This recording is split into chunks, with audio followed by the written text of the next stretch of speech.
Salut les amis, je suis très ravie de vous retrouver une fois de plus sur ma chaîne Saison de vie CP.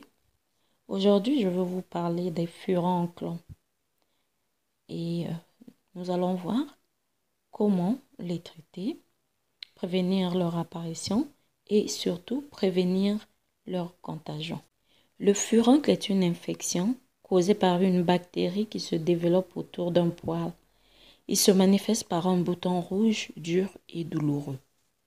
En principe, c'est une affection bénigne, mais qui peut s'avérer très gênante si elle n'est pas rapidement prise en charge. Le furoncle peut être très douloureux. Il siège sur les zones de frottement habituellement au niveau des fesses. On parle de furoncle fessier, des épaules, du dos, des aisselles, du visage, du pubis, des cuisses. Ils sont très irritants et quand ils apparaissent sur les cuisses et les fesses, la situation devient pire. Alors aujourd'hui, nous allons voir quelques remèdes naturels, efficaces, susceptibles de nous aider à nous débarrasser des furoncles, même les plus tenaces. Nous allons commencer par le sel d'Epsom. Le sel d'Epsom est très absorbant de nature. Il aide à excréter les toxines et les impuretés du corps.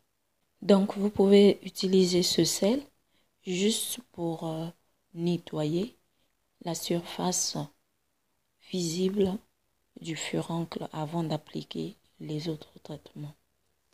Par la suite, vous pouvez utiliser une tranche de citron.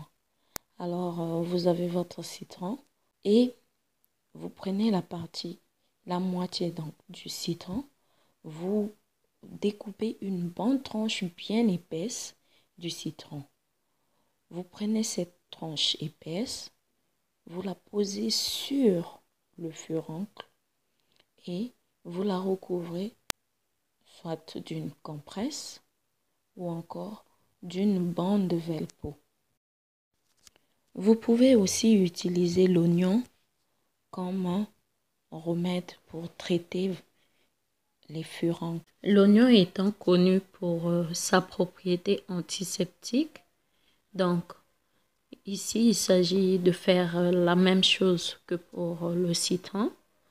Coupez l'oignon, placez une tranche épaisse sur la zone touchée et vous allez voir comment va se faire le processus de guérison.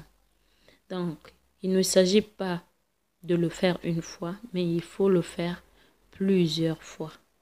Vous pouvez aussi, dans l'objectif de vous débarrasser d'un furoncle, faire une pâte de curcuma. Alors, pour faire cette pâte, on a besoin de la poudre de curcuma, de l'huile de ricin et de l'iode. Alors, on mélange tout cela, en petite quantité bien sûr. On met un peu de curcuma, de l'huile de ricin et de l'iode. On forme une pâte. Ensuite, on applique cette pâte obtenue sur la zone touchée. Au fur et à mesure que vous appliquerez cette pâte, vous verrez le changement sur le furoncle qui va commencer à guérir. Il y a aussi certaines personnes qui font des récidives fréquentes de ces furoncles. Alors, pour éviter les infections répétées, une désinfection de certaines zones qui tendent à concentrer les staphylocoques est parfois nécessaire. Et cela se fait par la prise en charge de ces furoncles récidivants par un médecin compétent. Mais nous pouvons aussi prévenir l'apparition des furoncles. Comment? En faisant des mesures simples d'hygiène qui permettent de limiter le risque d'apparition d'un furoncle. Par exemple, on peut se laver régulièrement les mains avec du savon ou une solution hydroalcoolique. On doit se couper les ongles très courts. Ou si on préfère les garder, il faut très bien les nettoyer. Nos ongles doivent être propres, très propres, Donc, nous devons aussi avoir une toilette quotidienne du corps. Nous devons nettoyer les plaies, les coupures et les lésions d'eczéma lorsque nous les avons. Nous devons recouvrir d'une compresse de gaz les lésions. Et on doit privilégier des vêtements amples pour éviter les frottements. Mais comment faut-il prévenir la contagion? La contagion est rapide.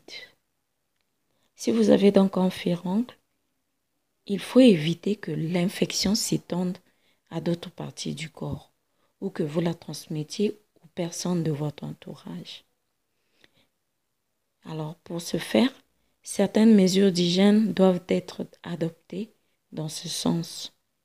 Il faut effectuer une toilette quotidienne du corps, recouvrir les lésions avec une compresse de gaz, se laver les mains régulièrement, surtout après les soins des lésions. Ne pas toucher ni gâter les lésions. Nettoyer le linge à haute température. Ne pas prêter vos vêtements et sous-vêtements à quelqu'un d'autre. Nettoyer le linge de maison après utilisation. Tant qu'il n'y a pas de guérison complète, ne pas se rendre à la piscine ou sauna. Éviter les sports de contact. Je vous remercie d'avoir suivi ma vidéo. Je remercie déjà toutes les personnes qui se sont abonnées à ma chaîne. Vous pouvez vous abonner. Vous pouvez aussi faire vos commentaires, laisser vos avis et vos questions. Je vous souhaite beaucoup de bonnes choses et bisous, bisous, bye bye.